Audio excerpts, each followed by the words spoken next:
ओम शांति। आज मीठे बाबा की जो मुरली है ये 18 जनवरी की मुरली है और 18 जनवरी सुनते ही स्मृति दिवस, समर्थि दिवस ये शब्द मन में आ जाते हैं, क्योंकि 18 जनवरी 1969 में मीठे ब्रह्मा बाबा ने अपना पुराना शरीर छोड़ अपनी अव्यक्त स्थिति को प्राप्त किया। तो आज का जो दिन है, चाहे 18 जनवरी किसी भी साल की हो, अमृत वेले से ही हम सब शिव बाबा को नहीं लेकिन शिव बाबा के साथ साथ ब्रह्मा बाबा को भी याद कर रहे होते हैं। और एक्चुअली उस दिन तो ब्रह्मा बाबा की याद ज़्यादा होती है। तो बाबा ने भी उस चीज़ को एक्नॉलेज किया और कहा कि आज सवेरे से ही, अमृत वेले से भी पहले से सभी बच्चे वतन में पहुंच गए और स्नेह की मालाएं पहना रहे थे और सभी बाप दादा से नैनों के द्वारा, मुस्कुराहट के द्वारा, चेहरे के द्वारा मुलाकात कर रहे थे। देखो, ये भी बड़ी वंडरफुल बात है, क्योंकि ये टॉकी दुनिया है। जब हम सूक्ष्म वतन में जाते हैं तो वो आवाज़ से परे, वहाँ पर कोई आवाज़ नहीं है, मूवी की दुनिया है। शांति धाम तो साइलेंस की दुनिया है, लेकिन सूक्ष्म वतन जहाँ पर मूवी है, कोई आवाज़ नहीं है। तो सूक्ष्म वतन में इमेजिन करें, हम खड़े हैं बाबा के सामने, बाप दादा के सामने, और जो मुलाकात हो रही है वो नैन मुलाकात है, दृष्टि की मुलाकात है, मुस्कुराहट की मुलाकात है। और ये भी अपने आप में एक बहुत बड़ी भाषा है, नैन की भाषा, मौन की भाषा। और ख़ास तो ये भाषा तब दिखाई देती है जब किसी के साथ बहुत प्यार हो, उसके नैनों से ही पता चल जाता है। जो बाबा को भी कहता है ना, जब आशिक माशूक एक दूसरे को याद करते हैं, तो आशिक माशूक कैसे याद करते हैं? वो कोई सिमरते थोड़ी ना है किसी का नाम, कोई का नाम थोड़ी मन में सिमरन करते रहेंगे, लेकिन उसकी बातें याद आ जाती हैं। जैसी बातें याद आ जाती हैं तो चेहरे पर भी वो मुस्कुराहट आ जाएंगी, नैनों में भी चमक आ जाएंगे। आसपास वालों को भी पता चल जाता है, कहते क्या सोच रहे हैं, किसके बारे में सोच रहे हैं। तो ऐसे ही जब हम बाबा से मुलाकात करते, उस प्यार को अनुभव करते, उस स्नेह को अनुभव करते, तो नैन भी रूहानी हो जाते हैं, उसमें भी चमक आ जाती है, उसमें भी स्नेह दिखाई देता है। तो ये दिन ही कौन सा है? स्नेह का दिन। और जैसे ये स्नेह बाबा से मिलता है, बच्चों को बाबा से स्नेह मिलता है, दिल से निकलता है मेरा बाबा। हम बाबा को अपना बना करके बलिहार जाते हैं, जैसे एक प्रकार से संपूर्ण निश्चय हो जाता है। और जैसे ही बाबा को स्वीकार करते हैं, अपना बनाते हैं, तो बाबा ने कहा बस अपना बनाने से ही हर प्रकार का बाबा से सहयोग मिलना शुरू हो जाता है। और यही वो विधि है जिससे संबंध जुड़ता, क्योंकि मेरा बाबा कहते ना, बलिहार जाते, सर्व संबंध जोड़ते, बाबा को संसार बनाते, तो प्राप्तियां शुरू हो जाती। फिर सर्व प्राप्तियां, ज्ञान, गुण, शक्तियां, सब वर्षे के अधिकारी बन जाते हैं, खजानों से संपन्न बन जाते हैं। और यही प्यार बाबा ने का देह अभिमान भुलाने वाला है। नहीं तो देह अभिमान मना, इस देह की तो कितनी आकर्षण है, हमेशा नीचे ही खींच करके रखता है। देह में, देहधारियों में, संबंध, वैभव, व्यक्ति, वस्तु, इसी के आकर्षण में ग्रेविटी नीचे की तरफ ही हमें खींचती है।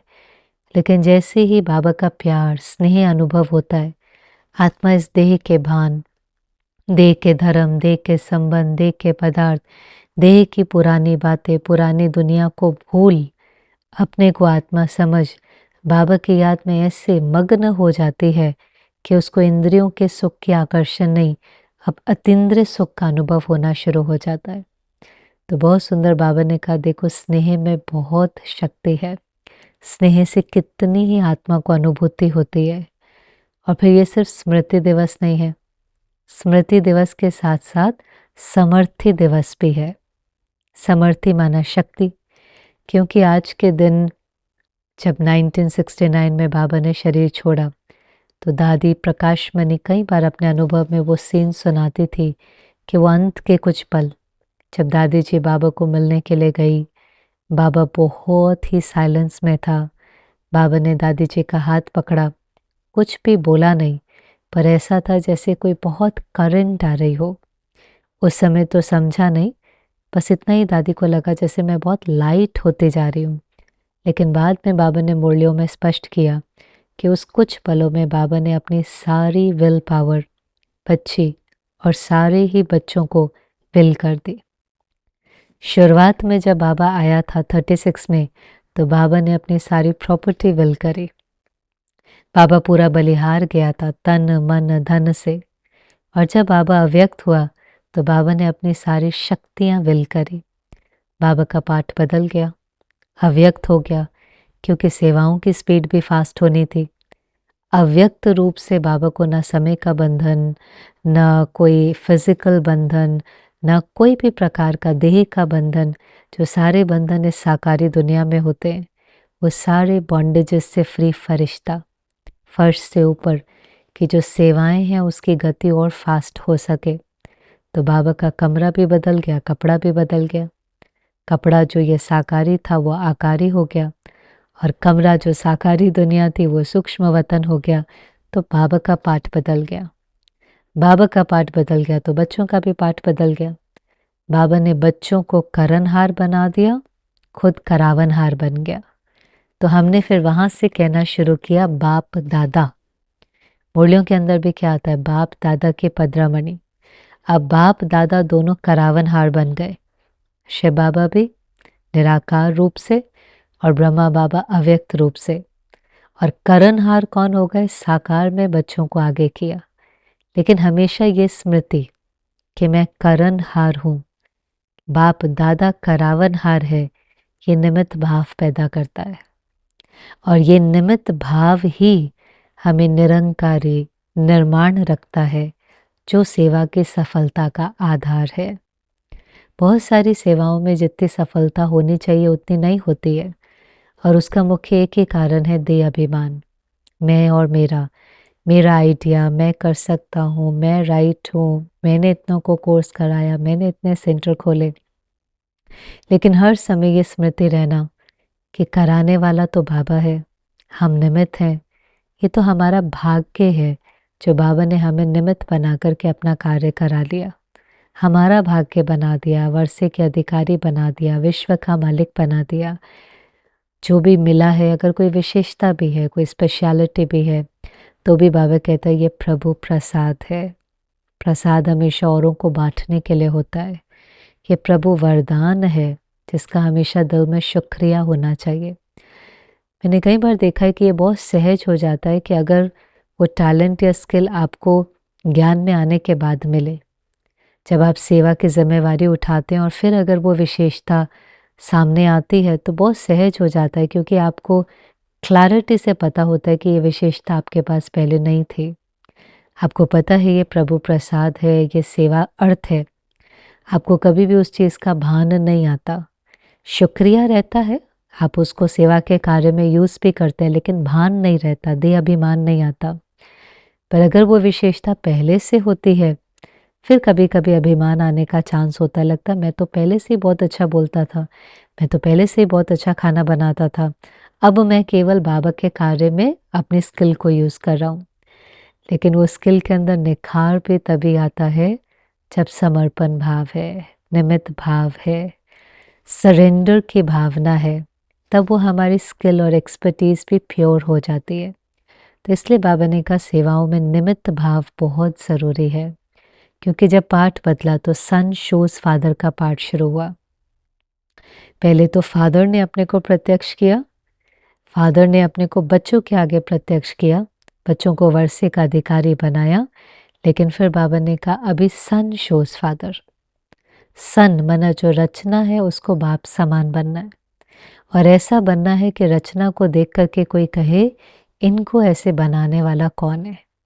चेहरे से, चलन से, वाणी से, वाइब्रेशन से, कर्मना से, मनसा से वो ऐसी रूहानियत दिखाई दे, ऐसे बाप समान संपन्न संपूर्ण बन जाए कि पूछे इनको बनाने वाला कौन है। तो रचना जब परफेक्ट होगी तो रचता के प्रति तो अटेंशन जाएगा ही। तो जो पाठ हो गया सन शोज फादर का, तो बाबा ने कहा आज का दिन स्मृति दिवस भी है, समर्थी दिवस भी है, लेकिन जो बच्चे सदा समर्थ हैं, स्मृति में रहते हैं कि हम निमित्त हैं, बाबा उनके मस्तक पर चमकता हुआ सितारा देखता है और ये है सफलता का सितारा। तो सफलता भी देखो सेवा में बाबा किसको कहता है? जब स्व भी संतुष्ट, सेवा साथी भी संतुष्ट, जिनकी सेवा कर रहे हैं वो भी संतुष्ट और वायुमंडल के अंदर भी संतुष्टता है, तब तो कहेंगे कि जो सेवा करी उसमें निमित्त भाव था, निर्माणता थी, निर्मल वाणी थी, निराकारी, निर्विकारी, निरंकारी स्थिति थी, इसलिए उस सेवा के अंदर सफलता मिली। सफलता सिर्फ बाहर की प्राप्ति नहीं होती। जैसे दुनिया में भी लोग कई बार बाहर की प्राप्तियों से अपने को सफल समझ लेते हैं।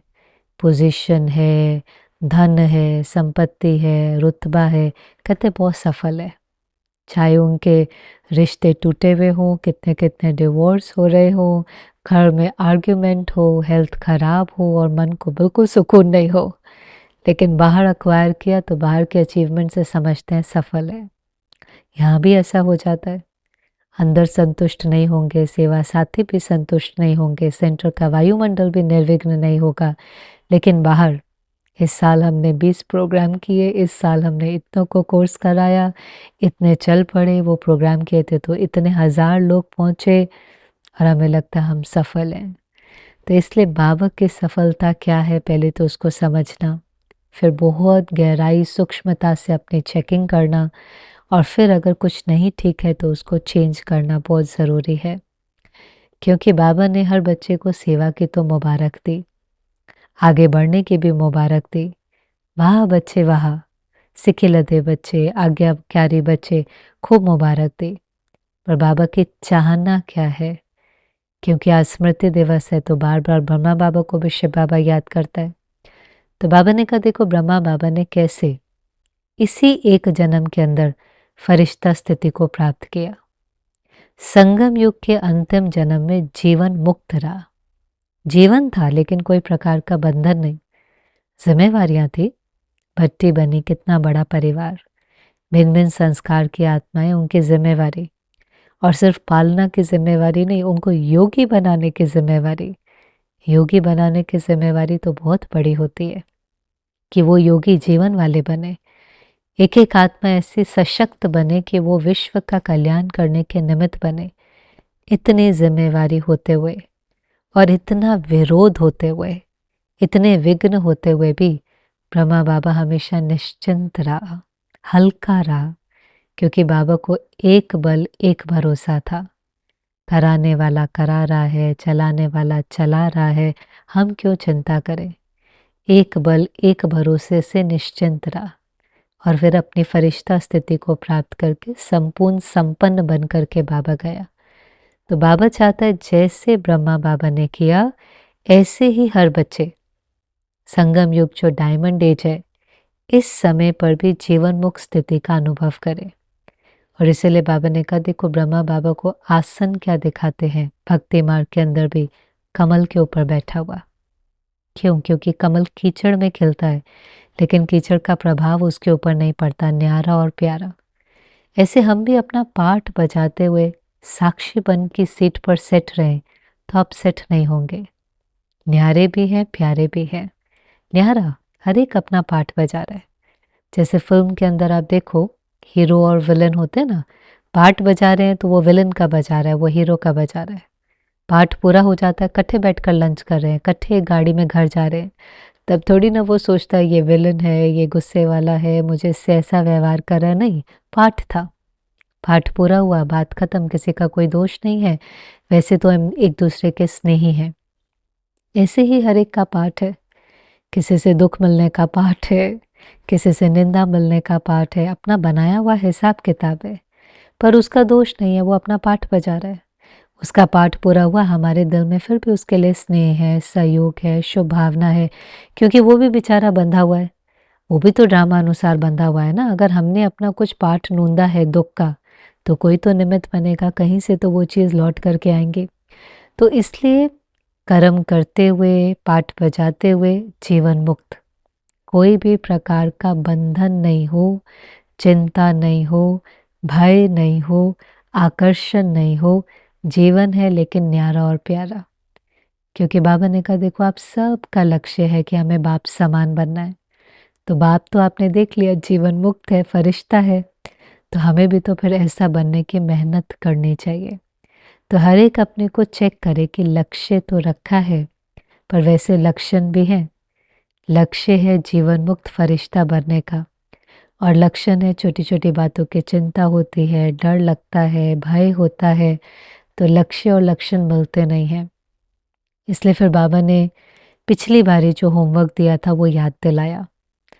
पिछली बार की मुरली और इस बार की मुरली दोनों में बाबा ने बहुत मन का मालिक बनने के लिए कहा। कि पिछली बार भी बाबा ने होमवर्क दिया था कि हर घंटे 1 सेकंड भी निकाल करके बिंदु स्वरूप में स्थित हो। मन के मालिक बनो, मन को ऑर्डर से चलाओ, मन को जहाँ लगाना चाहो वहाँ मन लग जाए, और फिर सारा दिन अपनी ही चेकिंग करके रिजल्ट बाबा ने कहा था टीचर को देना, वो मधुबन भेजेंगे, क्योंकि उससे अटेंशन रहता है, आपको रिजल्ट देनी है। तो बहुतों की आई भी, पर उसमें बाबा ने क्या देखा, कभी कभी के योगी तो है लेकिन सदा, अब सदा योगी जीवन के लिए अटेंशन चाहिए। कभी कभी तो हम सभी करते हैं क्योंकि ब्राह्मण बने, अमृत वेला अच्छा योग किया, नुमा शाम अच्छा योग किया, कभी कभी मन को ऑर्डर से चलाया, बाकी समय मन ने हमें चलाया, थोड़ा समय मन हमारे अनुसार चला, बाकी समय मन ने हमें धोखा दे दिया। करना था ज्ञान का मनन चिंतन, चला गया व्यर्थ चिंतन में, लगाना था उसको योग में, चला गया धंधे में, तो अपनी मर्जी से चल रहा है। तो फिर बाबा ने कहा चेक करो, क्योंकि इस समय जिस चीज़ की आवश्यकता है, मन जीत जगत जीत।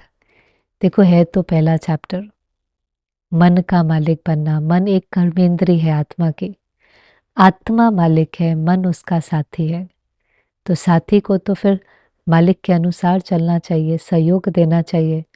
और बाबा कहते गुस्से से नहीं, स्नेह से, शक्तिशाली बन करके शक्तियों की लगाम से मन को कंट्रोल करो, क्योंकि जो मन पर जीत पाएगा वो ही जगत पर जीत पाएगा।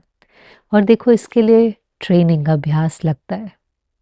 मैं कई बार देखती हूँ कि फिजिकल ट्रेनिंग वाले भी, जैसे जो आर्म्ड फोर्सेस में है, नेवी में है, डिफेंस के अंदर है, उनको नहीं पता युद्ध कब होंगी होंगी कि नहीं होंगी, कितने युद्ध में वो पार्टिसिपेट करेंगे, लेकिन उनको हर समय तैयार रहना पड़ता है।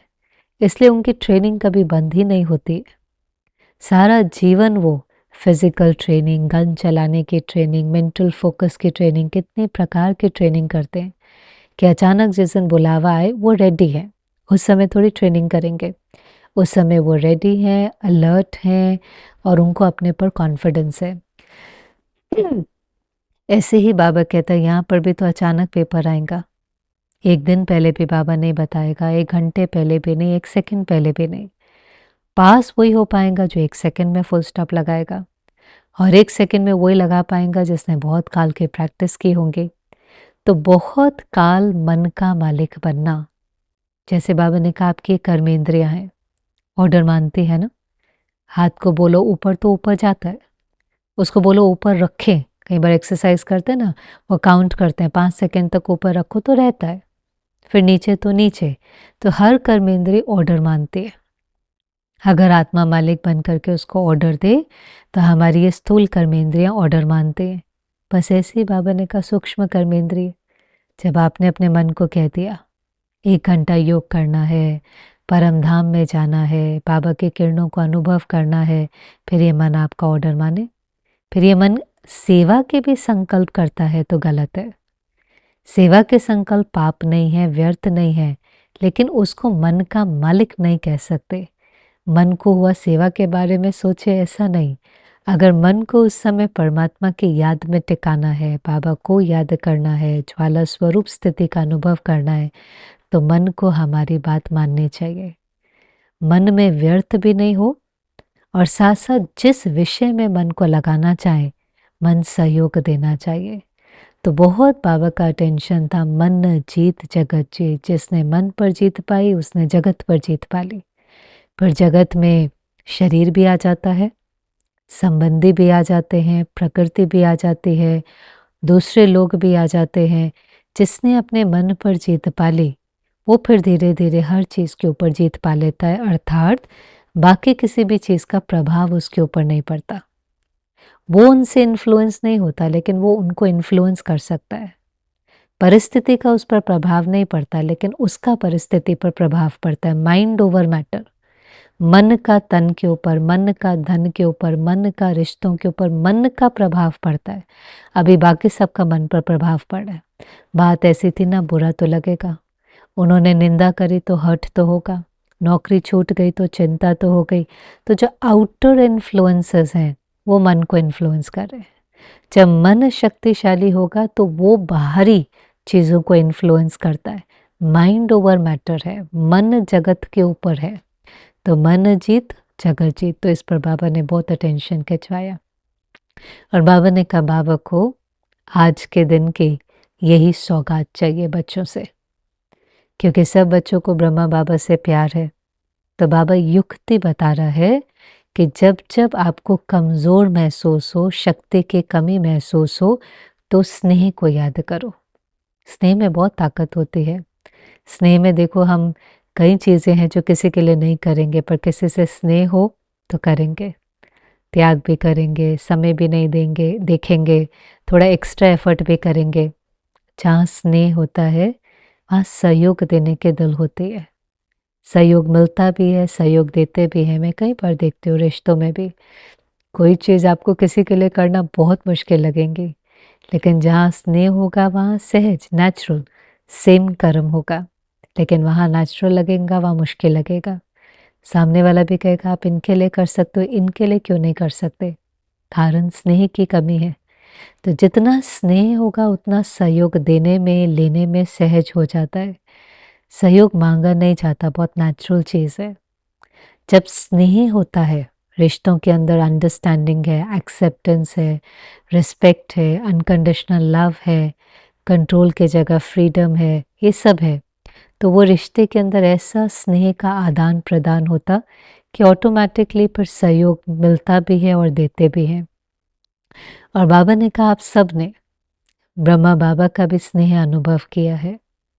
कईयों ने साकार की पालना ली है, लेकिन किसी ने अगर साकार की पालना नहीं ली, जो मेजोरिटी है, पर बाबा ने कहा बुद्धि के बल से अव्यक्त पालना तो सबने ली है। और मुझे याद आता है एक बारी गुलजार दादी ये सुनाती थी कि विदेशियों की क्लास थी, तो दादी के मुख से निकला कि आप सब ने तो बाबा को देखा नहीं है। दादी ब्रह्मा बाबा को रेफ़र कर रही थी। तो उसमें से एक विदेशी भाई ने उठकर कहा कि दादी जी आप ऐसा क्यों कहते हैं कि हमने बाबा को देखा नहीं। उसने बहुत सुंदर जवाब दिया कि दादी जी आपने तो इन आँखों से देखा है, ये वाली आँखें तो फिर धोखा खा सकते हैं। हमने तो अनुभव की आँख से देखा है, और जो चीज़ एक बार अनुभव कर लो वो कभी भूलता नहीं है। तो दादी कई बार वो बात क्लास में सुनाती थी कि हम सब ने अनुभव की आँख से तो बाबा को देखा है, अनुभव किया है। और अलग अलग तरीक़ों से बाबा ने ब्रह्मा बाबा के प्यार को, संबंध को भी अनुभव कराया, क्योंकि वो भी तो हमारा ग्रेट ग्रेट ग्रैंडफादर है। किसी ने साक्षात्कार किया है, किसी ने बहुत नज़दीक से ब्रह्मा बाबा की छत्र छाया, ब्रह्मा बाबा की पालना का अनुभव किया है। मुझे भी याद आता है, मैं 10th क्लास के बोर्ड्स दिए थे। बहुत पुरानी बात है, कितने ही साल, पता नहीं 25 साल लगभग पुरानी बात होंगी। और उस समय पर एक ग्रुप मधुबन जा रहा था, अकाउंट्स का उस समय पर था। तो जो सेंटर की बहन थी उसने मेरे लौकिक जो मदर है उनको कहा कि वहाँ पर एक दादी जी थी, भगवती दादी, सिग्नेचर उनके चलते थे, पर वो बुज़ुर्ग थी तो उनकी मदद के लिए कोई चाहिए था, मानो उनको हाथ पकड़ के भोजन तक ले जाए, कुछ उनको हेल्प चाहिए हो थोड़ा बहुत। तो उन्होंने कहा कि कुमारी जाएंगे क्या। तो मेरे मदर ने भी युक्ति यूज़ करी, कहा तुमने अभी बोर्ड के एग्ज़ाम दिए हैं, अच्छे मार्क्स चाहिए तो 1 हफ़्ता मधुबन लगा कर आओ, सेवा करके आओ, बहुत अच्छे मार्क्स आएंगे। मार्क्स तो मेरी मेहनत से ही आने थे, पर फिर भी उन्होंने ये लालच दिया तो मैं चली गई। अब मैं चली तो गई, पर सारा दिन कुछ करने को ही नहीं था। थोड़ा समय ही उनको 2-3 बार भोजन पर ले जाना, जूस ला कर देना, कुछ था नहीं करने को। तो बहुत बोर होने लगा, क्या करें? तो फिर पढ़ने का मुझे शुरू से शौक था, तो मैं लिटरेचर काउंटर पे गई। अब ये भी कमाल है कि वहाँ पर 50 किताबें होंगी और मैंने जो पहली किताब यज्ञ की पढ़ी, जिस पर मेरा हाथ गया, वो आदिदेव थी। इंग्लिश में जो ब्रह्मा बाबा की जो कहानी है, उसका टाइटल ही इतना सुंदर है कि जीवन को पलटाने वाली एक अद्भुत कहानी। तो वो इंग्लिश की किताब खरीद करके मैं रूम में आई और पढ़ना शुरू किया और 4-5 दिन थे तो बहुत समय था, तो वो पूरा बुक भी पढ़ डाली। और जो दादी जी मेरे साथ थी, उन्होंने साकार बाबा की पालना ली थी, तो उनसे भी जब पढ़ा तो उनके भी अनुभव किताब के अंदर थे। तो रूरेहान शुरू हुई, बहुत सुंदर अनुभव वहाँ से भी सुनने को मिले। वो 4-5 दिन की जो छाप है, वो जैसे अंदर में एक अपनापन आ गया। उसके बाद यात्रा बदल गई, फिर पढ़ने चले गए, हायर स्टडीज़ में चले गए, कोई रेगुलर सेंटर जाना भी नहीं था, लेकिन एक अपनापन आ गया। हाँ, ये मेरा परिवार है, हाँ, ये मेरा पिता है, हाँ, ये मेरी पालना कर रहा है, हाँ, ये हर समय मुझे प्रोटेक्ट कर रहा है। पता नहीं अंदर में जैसे यही मेरा परिवार है।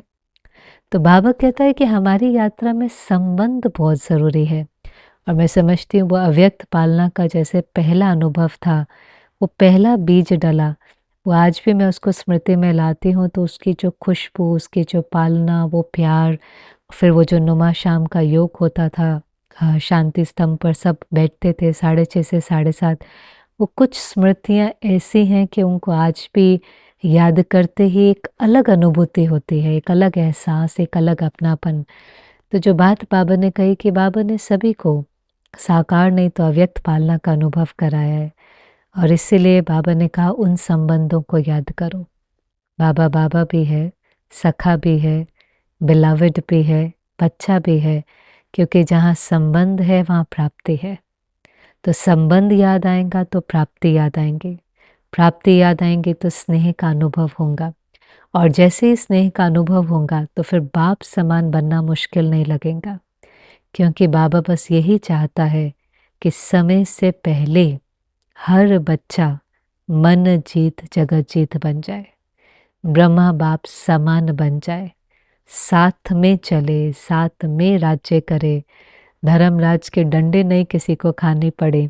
ये बाबा की तो है। और बाबा ने कहा बच्चे कर भी रहे हैं, अच्छी रिजल्ट है, लेकिन कभी कभी मन को फ्री छोड़ देते हैं। जितना अटेंशन होना चाहिए उतना नहीं है और बहुत समय मन को फ्री छोड़ा है ना, इसलिए मन के लिए कहा ये घोड़ा है, चंचल है। जैसे किसी बच्चे को छोड़ दो तो वो कुछ भी करता है, डिसिप्लिन करो तो वैसे चलता है। तो ऐसे मन को भी डिसिप्लिन करना पड़ता है, अटेंशन से चलाना। अटेंशन और टेंशन में फ़र्क तो एक ही शब्द का है। आप अटेंशन से नहीं चलाएंगे, मालिक नहीं बनेंगे, तो वो तो कुछ भी सोचता है तो मन फैक्ट्री की तरह। संकल्प बंद तो नहीं हो सकते, पर समर्थ की जगह व्यर्थ सोचना शुरू कर देता है। चिंता के संकल्प, हर्ट के संकल्प, ऐसा क्यों हुआ, वैसा क्यों हुआ, ऐसा क्यों बोला, ऐसा नहीं बोलना चाहिए था, फिर क्या होगा, होगा कि नहीं होगा। ये सब पास्ट के, फ्यूचर के, भय के, चिंता के इसी चक्री में फंस जाता है अंधेरा। और इसीलिए बाबा कहता है आप अंधेरे को निकाल नहीं सकते, प्रकाश ले आओ, समर्थ सोचना शुरू करो, मन को ऑर्डर से चलाओ। जो सोचना है, जितना समय सोचना है, जहाँ मन को टिकाना है, मन आपकी मर्जी से चले, मालिक बन करके उसको चला सकें। है तो इसमें अभ्यास। मेरा मन है, मेरी क्यों नहीं मानेगा। किसी और के मन के मालिक तो नहीं बन सकते, कितना भी ट्राई कर ले इम्पॉसिबल है, पर अपने मन के मालिक तो बन सकते हैं। और जहाँ अपने मन के मालिक बनते हैं, संगम युग का सुख अनुभव होना शुरू हो जाता है। मन के मालिक बनते ही सर्व प्राप्तियों का अनुभव होना शुरू हो जाता है, क्योंकि मन ने गलत सोच सोच करके बहुत अपने को दुख दिया है। अभी तो हमें अपने प्रति रहम दिल होने की ज़रूरत है। जब हम अपने मन का ध्यान रखते हैं तो ये जैसे हम अपने पर एक एहसान कर रहे होते हैं। अपने घर को साफ क्यों करते हैं? क्योंकि उस घर में हमें रहना है। उस दिन थोड़ी साफ करते हैं जिस दिन मेहमान ने आना है। रोज़ सफाई करते हैं, क्योंकि सफाई करने से, उस क्लीनलीनेस होने से उस घर में हमें रहने में सुख मिलता है, आनंद आता है। ऐसे अपने मन को साफ रखने से, स्वच्छ रखने से, उसके अंदर क्लीन, ऑनेस्ट, कोई भी दाग नहीं, हमें सुकून है। पुरानी बातों को पकड़ के रखना हमारा नुकसान, भविष्य की चिंता करना हमारा नुकसान, आज में भी इस पल में न रह कर के वरी करते रहना हमारा नुकसान। तो हम अपना नुकसान क्यों कर रहे हैं? तो बाबा ने कहा अटेंशन दो। जैसे सारा दिन टेंशन कर सकते हैं, ऐसे सारा दिन अटेंशन, माइंडफुल, स्मृति स्वरूप अवेयरनेस में रहो। फिर तो बाबा के सामने फॉरेनर्स भी बैठे हुए थे। बाबा ने कहा देखो हर टर्न में आते हैं, बहुत खुशी है, और पुरुषार्थ भी करना है, सेवा भी करनी है, लेकिन हर एक विदेशी को भी मन जीत जगत जीत बनना है। महाराष्ट्र वाले भी बाबा के सामने बैठे थे। महाराष्ट्र को हमेशा बाबा कहते हैं महान है, लेकिन बाबा ने उन्हों को भी क्या कहा, देखो आप सब कहते हैं बाबा से प्यार है, तो बाबा से प्यार माना बाबा क्या है? बाबा से प्यार माना बाबा की मुरली से प्यार। मुरली से प्यार नहीं है तो फिर बाबा से प्यार नहीं है। तो ऐसे हो कि हम किसी को कहें हमें आपसे बहुत प्यार है, लेकिन आपसे बात करने का टाइम नहीं है, आपसे फ़ोन उठाने का टाइम नहीं है, कॉन्वर्सेशन का टाइम नहीं है, पर प्यार बहुत है, तो कौन मानेगा? प्यार माना बातचीत। ऐसे ही बाबा अपना प्रेम पत्र रोज भेजता है, इतनी उसके अंदर गहरी गहरी बातें, क्लैरिटी, नए नए पॉइंट्स, राज, अपनी बात कहता है। और हम कहने मुझे प्यार बहुत है पर आपसे बात करने का बिल्कुल टाइम नहीं है, आपकी बात सुनने का बिल्कुल टाइम नहीं है। तो बाबा ने कहा नहीं, बाबा से प्यार माना मुरली से प्यार। और फिर बाबा ने ब्रह्मा बाबा को याद किया। देखो ब्रह्मा बाबा को मुरली से कितना प्यार था। बॉम्बे बाबा जाता था, कभी सर्दी के मौसम में, कभी बीमारी के कारण, वहाँ भी बाबा उठ कर के मुरली लिखता था। फिर बॉम्बे से आबू आती थी, मम्मा पढ़ के सुनाती थी। एक बार तो सुना है कि बाबा हॉस्पिटल में थे और पेट पर स्टिचेस थे, लेकिन बाबा सवेरे उठ कर के मुरली लिखना शुरू किया। 6 पेज लिखे। तो जब लिख रहा था तो वो स्टिचेस खिंचते थे, तो थोड़े समय के बाद वहाँ से खून भी निकलना शुरू हो गया। पर बाबा को होता था नहीं, ना बाबा मुरली के बिना रह सकता है, और मुरली जाएंगे नहीं, मातेश्वरी सुनाएंगे नहीं, तो बच्चों को भी संकल्प चलेगा, तो बच्चों को भी मुरली मिलनी चाहिए, गरम गरम हलवा मिलना चाहिए। तो बाबा को मुरली से प्यार था। बाबा ने कहा अंतिम दिन भी, हम सब ने कहानी सुनी है, थोड़ी बाबा की तबीयत ठीक नहीं थी, तो बाबा ने सुबह की क्लास नहीं कराई थी, पर बाबा ने फिर रात्रि क्लास कराई थी, और जल्दी कराई थी, भोजन जल्दी करके सभी पहुँचे। बाबा ने कहा बाबा अगर क्लास नहीं कराएंगा तो बच्चों का संकल्प चलेगा। तो अंतिम दिन पर भी सारे पत्र व्यवहार करके, प्रकाशमणि दादी को सारा दिखा करके, कार्य की समझ देकर, रात्रि को मुरली चलाकर, बच्चे नहीं समझे लेकिन बच्चों से विदाई लेकर बाबा ने छुट्टी लेकर के बाबा उपराम और अव्यक्त हो गया। तो जैसे ब्रह्मा बाबा को मुरली से प्यार है, ऐसे बाबा ने कहा हर एक बच्चे को मुरली से बहुत प्यार चाहिए। वैसे तो बाबा ने कहा हर एक को खुद सुननी चाहिए, पढ़नी चाहिए, अभी तो कितने नज़दीक नज़दीक सेंटर हैं, जाना चाहिए, लेकिन फिर भी कोई मजबूरी है, मजबूरी, हाँ आलस से नहीं, मजबूरी। तो बाबा ने कहा सुन भी सकते हैं, पढ़ भी सकते हैं, मजबूरी है, बुजुर्ग हैं, नहीं चल सकते, बॉर्डर पर पोस्टेड हैं, सियाचिन में पोस्टेड हैं, अलग अलग जगह पर जहाँ सेवा केंद्र नहीं है, आप जा नहीं सकते हैं, या कोई भी और प्रकार की मजबूरी है, तो बाबा ने कहा भले किसी को बोलो सुना दें, पढ़ लो, अगर नहीं है तो जाना चाहिए, सेंटर पर जाना चाहिए। संगठन का बल मिलता है, वायुमंडल का बल मिलता है, मुरली जितनी समझ में आएंगे उससे ज़्यादा शक्ति मिलती है।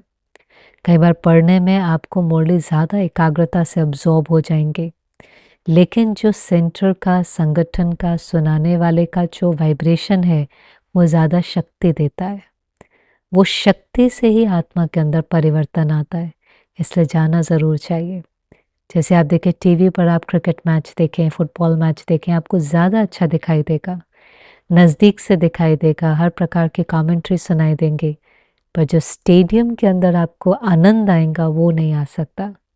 तो स्टेडियम में हो सकता है कुछ 4 चीज़ें आपको न भी दिखाई दें, मिस भी हो जाएं, पर वो एनर्जी, जिन्होंने एक बार भी स्टेडियम में कोई मैच देखा हो, कहाँ हम भूल नहीं सकते। तो इसी तरह से बाबा के ये जो स्कूल है, खुदाई स्कूल, यहाँ का जो वायुमंडल है वो कहीं और मिल नहीं सकता। तो मुरली के लिए बाबा ने विशेष अटेंशन दिया कि मिस नहीं करे। बाकी तो क्योंकि स्मृति दिवस है, हर एक ने अपने पत्र भेजे, स्नेह प्यार याद, बाबा उसको स्वीकार भी करता है, हर एक को याद प्यार भी वापस देता है। और यही बाबा ने वरदान दिया, सब निश्चिंत रहे। बाबा हर बच्चे को कहता है सिखिलता है, आज्ञाकारी है, वाह बच्चे वाह, बस अब मन जीत जगत जीत बनना है, बाप समान बनना है और निश्चिंत रहना है। बाबा ने उन्हों को भी याद किया जो अलग अलग स्थान पर साइंस के साधन से देख रहे हैं। 2011 की मुरली है, साइंस एडवांस हो गई थी, अलग अलग कॉन्टिनेंट में, अलग अलग देश में, अलग अलग समय होते हुए भी सब इकट्ठे बैठ कर के मुरली सुनते थे। तो उनको भी बाबा ने याद किया और कहा देखो इस साइंस के साधन भी कितना आपको सहयोग दे रहे हैं, स्थापना के कार्य में भी देंगे, विनाश के कार्य में भी देंगे, क्योंकि ये आपके ही योग का फल है। तो लोग साइंस के साधन बनाते हैं पर क्योंकि कमज़ोर होते हैं तो उसके गुलाम बन जाते हैं। हमें बाबा कहता है मालिक बनकर यूज़ करो, साधना आपकी, उसमें कोई फ़र्क नहीं पड़े, भले साधन यूज़ करो, क्योंकि ये साधन आपकी स्थापना और विनाश के कार्य को और तीव्र करेंगे। तो वंडरफुल बाबा की मुरली थी, सिंपल है लेकिन प्रैक्टिकल है, इस समय के लिए बहुत आवश्यक है। ओम शांति।